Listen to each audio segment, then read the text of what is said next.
Hello everyone! Welcome po ulit sa aking YouTube channel, Quezon Province Realty TV. Okay, it's me again, Miss Geraldine Villarasa. Dito na naman po ako ngayon sa bayan po ng Guinyangan, Quezon. Yes po, Guinyangan, Quezon po ulit ito. Kasi po siya po ay boundary ng papunta pong Tagkawayan. Then, ito pong property ay sako pa po siya ng Guinyangan, Quezon. Then, dumaan po tayo dun sa National Highway na papunta po ng Guinyangan.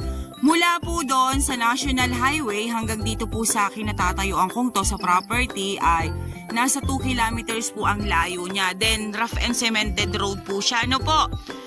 Then, ito pong property ay 3 ektarya. Gilid po siya mismo ng Barangay Road. Then, rough and cemented road naman po yung dadaanan natin papunta po dito sa area. Then, ayan po, wala po tayong problema about sa electricity. Then, may cellphone signal. Then, sasabihin ko na po sa inyo, ito po ay tax declaration. Tax declaration po ang pinanghahawakan po ng seller dito. Kagaya din po nung naibenta ko last week, na doon din po sa Tagkawayan, Quezon, na isa rin po siyang tax deck. Okay po, alam naman po natin na ang lahat po ng papel or nagagawan po ng paraan. Ito naman po, pagkatapos po nitong tax deck na to, at pag nabili po ninyo, ito po ay itatransfer na po sa mismong makakabili ng area. Okay po, tara po, samahan nyo po akong ikutin yung 3 ektarya na tax declaration dito po sa Guinyangan, Quezon. Okay po. Mula po dyan sa natututukan na yan ng aking camera, dyan po sa may malaking puno na yan, dyan po nag-start yung property. Napakahaba po ng frontage niya dito sa Barangay Road.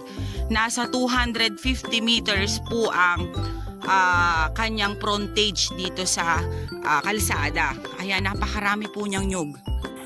Okay po, dito pa lang po sa bungad, ayan, marami na pong fruit bearings dito. Meron na po ditong duhat, Indian mango, etong avocado, then more on po ay nyog. Ayan, mga langka po dyan sa side na yan. Tara po at pupuntahan po natin yung pinakang loob ng area. Hanggang dun pa po yan, sa side na yon. Napakahaba po talaga ng frontage niya. Dito po muna tayo sa isang side na to. Yan.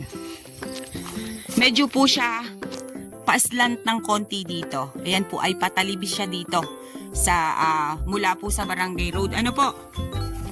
Then ayan, may Indian mango pa rin po. Ayan. Napakarami po niyang nyog. Mga takaran po ang kanyang mga nyog oh. Napakahabang panahon pa po ninyo itong mapapakinabangan. Yan, meron pong guyabano. At napakarami pong puno ng langka. Ayan po siya.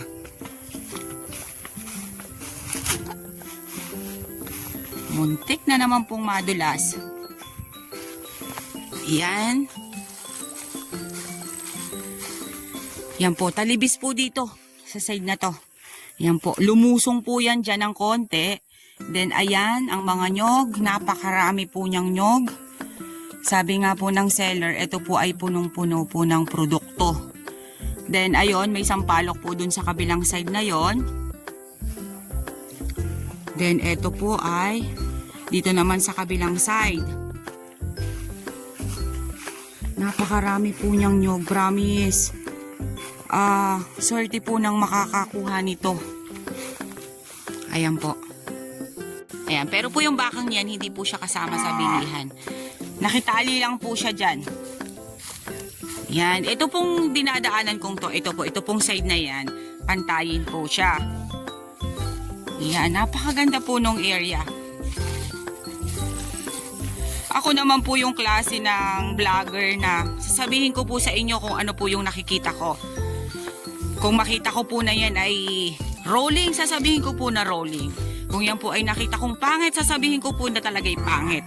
Pero po itong area na to, napakaganda po niya. Huwag po kayong magkaroon ng doubt sa sasabihin ng iba, ay tax deck lang yan, mahirap yan. No! hindi po mahirap ang tax deck. Kasi yun nga po, kinikwento ko po sa inyo kanina, yung pong aking nabenta last week, ayun, pina-research ko na po sa LRA, pina-research ko na rin po dito sa Senro, ay okay naman po siya. Ayan po ang property. Mas maganda nga pong lakarin ang tax declaration. Ayan, meron po ditong rambutan sa side na yan. Napakabababa nung nyug niya, oh. Pwede ba pong magbuko?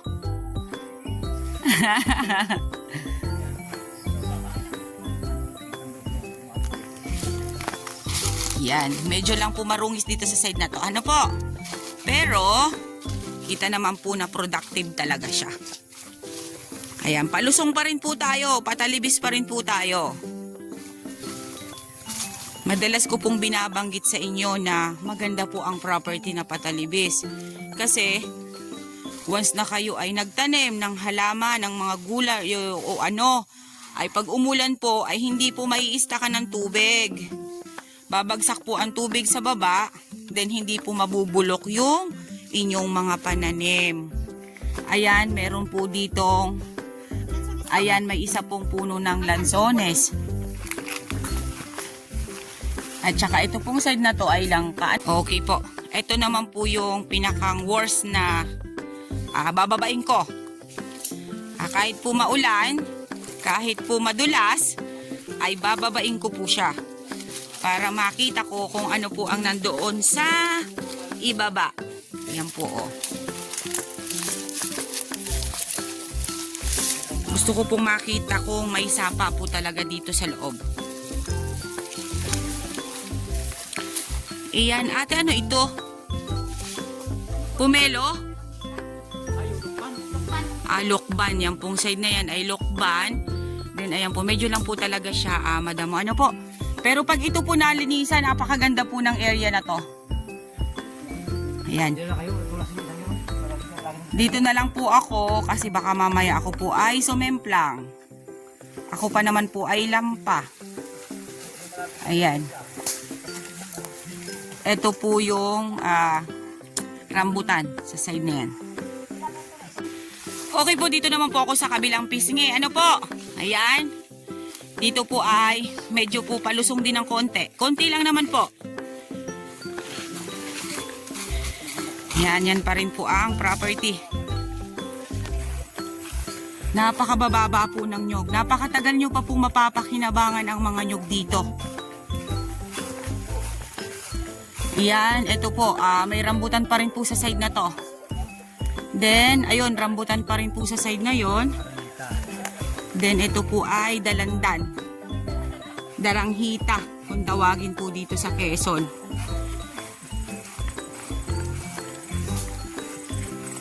Sabi po ni ate, meron po ditong bukal na talagang kinukuhanan ng tubig na inumin nila. Yan po ang area dito sa kabila. Ayan, may mga batino po siya dito sa side na to. Yan pa rin po ang area. Makikita naman po natin ito pag nirelocate po siya kung hanggang saan po. Ano po? Ayan. Okay po, nandito naman po ako sa isa rin pong pisngi ng Barangay Road. Ayan. Yan pong natututukan na yun ng camera. Yan, kasama pa rin po yan sa property. Ayan, napakarami pa rin po niyang fruit bearings dito sa side na to. Yan, may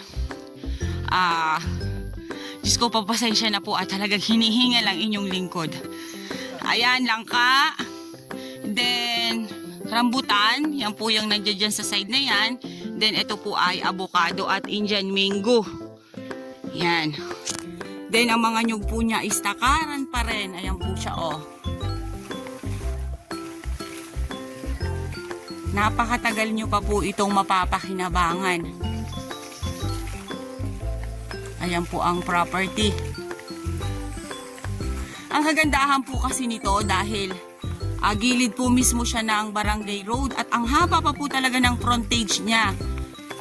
Sa ilaw, sa kuryente po walang problema. Sa cellphone signal wala rin pong problema kasi may cellphone signal din po siya. Ayan.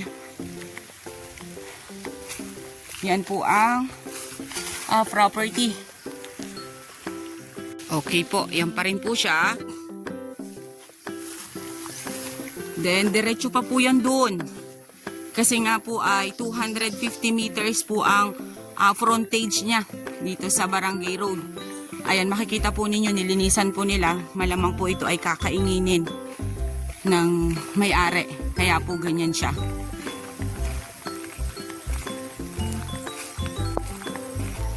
Yun nga lang po dun sa may palikod, sabi ko nga po sa inyo, medyo po siya ay patalibis. Pero po itong part na to, ito yung medyo pantay. Ano po dito po sa Barangay Road. Ayan, may batino po dito sa side na to.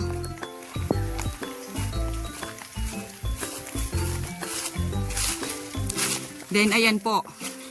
Ito pong part na to ay medyo overlooking. Ayan. Kita po ang kabundukan dito ng yan po ay Santa Elena, Camarines Norte, yung side na yan. Ayan, ang ganda po ditong maglagay ng bahay. Oh, fresh na fresh po ang hangin dito sa side na to. Ayan po, kasama pa rin po yan sa 3 hectare. Yan, napakalaki po naman talaga ng 3 hectare sa totoo lang po. Hindi ko po ito maiikot ng isang araw lang. Talaga pong hihingalin lalo ang inyong lingkod. Yan. Then ayan po yung Barangay Road. Okay po, ayan po ang mga nyog. Ayan po kahit po umuulan dito sa amin, nag-vlog po talaga ako para maipakita ko po sa inyo yung property na to. Ang ganda po niya, promise. Okay po, ito naman po yung pinakang umpisa po nung property dun sa Barangay Road. Ano po, ayan, makikita po natin mga nyug pa rin po ang nandiyadyaan. Tabas lang po talaga ang kailangan nito mga ma'am sir. Ano po? Then yan po, medyo po talibis pa rin po ng konti dito sa side na to. Ayan, makikita naman po natin, napakarami po niyang mga nyog na bago pa lang. Ito po, pag ito po talaga ay namunga, ay napakaganda po ang pamumunga ng mga nyug nito kasi mga batang bata pa po talaga siya. Ayan, yan pa rin po, yan, medyo po siya dyan slope ng kunti. Then ayan, langka, yung side na yan. Ayan po siya, oh.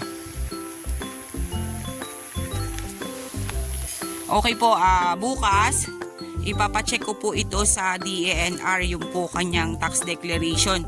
Kasi nga po yung kanina nga po na kinikwento ko sa inyo, yung pong nabenta ko last week ay pinacheck ko rin po kanina sa DENR ay okay po lahat ang papeles niya. Ayan, ang source po ng tubig dito, sabi po nila ate ay bukal. Doon po sila kumukuha ng inumin. Ayan, napakaganda pong tanawin. Ayan, kitang-kita po ang kabilang mga bundok. Ayan. Linisin lang po talaga siya. Yun lang po talaga ang kailangan dito sa area. Ano po? Okay po, avail nyo na po ang property namin. Dito po ito sa Ginyangan, Quezon. Ito po ay boundaries po ito ng Tagkawayan at Ginyangan. Then mula po sa National Highway hanggang dito po sa property nasa 2 kilometers po ang layo niya. Then napakarami po niyang fruit bearings, napakarami din po niyang mga nyog na maliliit along Barangay Road. Ang frontage po niya sa Barangay Road is nasa more or less po ito ay 250 meters. Then ang kanya pong source of water is bukal. Ayan, makikita po ninyo ang hose ng tubig. Papunta po yan dun sa kabahayan. Then ang property po ay medyo lamang po ang talibis.